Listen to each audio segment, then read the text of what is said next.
ओझर कसबे सुकेने रस्त्यावरती काल दिनांक 5/7/2024 रोजी दुपारच्या सुमारास दुचाकी आणि चारचाकी यांचा अपघात झालाय। याबाबत सविस्तर माहिती अशी की शंकर संतोष पवार वय वर्ष 20 राहणार सिद्धपिंपरी हा मुलगा आपल्या दुचाकीवरून आई आणि बहीण यांना दीक्षित या गावीवरून सिद्धपिंपरी या ठिकाणी घेऊन जात असताना फिगो गाडीनं या तिघांना जोरदार धडक दिली।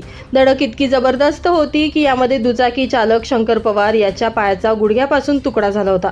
बहीण वनिता संतोष पवार हिला देखील गंभीर दुखापत झाली। या सर्व अपघातग्रस्तांना ओझरच्या एका खासगी दवाखान्यामध्ये दाखल केल्यानंतर त्यांच्यावर प्राथमिक उपचार करण्यात आले।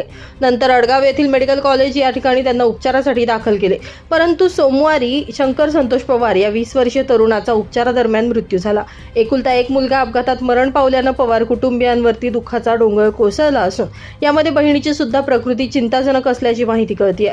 सदर अपघाताचा तपास ओझर पोलीस स्टेशनचे पोलीस हवालदार नाईकपाडे आणि शिंगाडे करतायत।